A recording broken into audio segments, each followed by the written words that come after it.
স্বর্গপ্রাপ্তি আর নরক প্রাপ্তি যে সিদ্ধান্ত মানুষের কাছে খুব প্রচলিত, তার প্রকৃত অর্থ বা উদ্দেশ্যটা কি?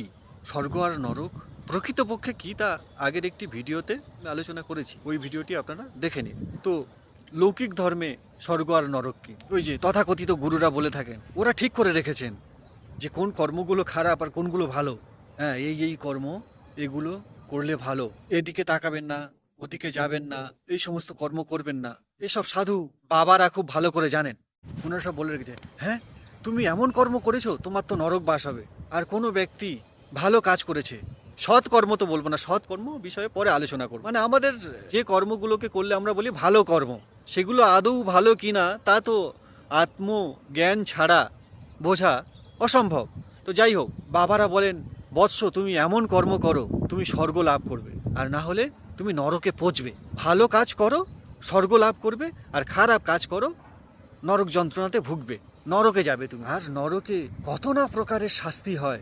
কখনো আপনার শরীরের ওপরে পেরেকের কোনো সজ্জা রেখে তার উপরে কোনো বস্তু চাপিয়ে দেওয়া হচ্ছে, কখনো আপনাকে দিয়ে হাল করানো হচ্ছে, কখনো আপনার মস্তক ছেদন করে আপনার হাতে ধরিয়ে দিয়ে ঘোরানো হচ্ছে। হ্যাঁ, আরো কত বিভৎস ধরনের শাস্তি।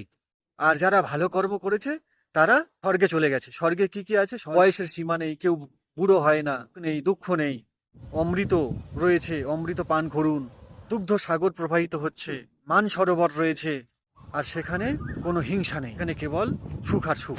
তো বাস্তবে এগুলো তৈরি করা হয়েছিল কিছু একটা বিশেষ কারণে, না? সেই কারণটা আমাদের বুঝতে হবে। সেই কারণটা হলো যে মানুষকে স্বর্গ নরকের ধারণা দিয়ে খারাপ কর্ম থেকে দূরে রাখা বা অপকর্ম থেকে দূরে রাখার একটা প্রচেষ্টা করা হয়েছিল, যাতে করে মানুষ খারাপ কর্ম ছেড়ে ভালো কর্মের প্রতি উদ্বুদ্ধ হন, যাতে মানুষের মধ্যে একটা ভয় জাগরিত হয়।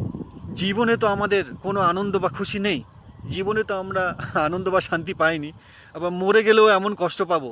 তো সেই ভয়ে মানুষ খারাপ কর্ম অপকর্ম থেকে একটু দূরে থাকবে, কিন্তু বাস্তবে তা হয়নি। এই সমস্ত সিদ্ধান্ত বা নীতি আমাদের কাজে আসেনি। আমরা সেই সমস্ত বিধিনিষেধগুলোকে উপেক্ষা করেছি। আমরা সবাই অসৎ কর্মে লিপ্ত, আমরা সদাচারী নয়, আমরা অনাচারী, ব্যভিচারী। যদি না হতাম, তাহলে দেশের বিভিন্ন প্রান্তে নারীদের উপরে শোষণ, নারীদের অমর্যাদা, শ্লীলতাহানি, তাদের বলাৎকার, তাদেরকে একটি ভোগের বস্তু হিসাবে দেখা, তাদের উপরে নির্মম অত্যাচার করে মৃত্যু পর্যন্ত ঠেলে দেওয়া। দিন না আমরা শিক্ষিত হতে পারবো, প্রকৃত শিক্ষিত, যতদিন না আমাদের মধ্যে বিদ্যা অর্থাৎ জ্ঞান, অর্থাৎ আত্মজ্ঞান না আসবে, ততদিন আমরা এরকম বর্বর পশু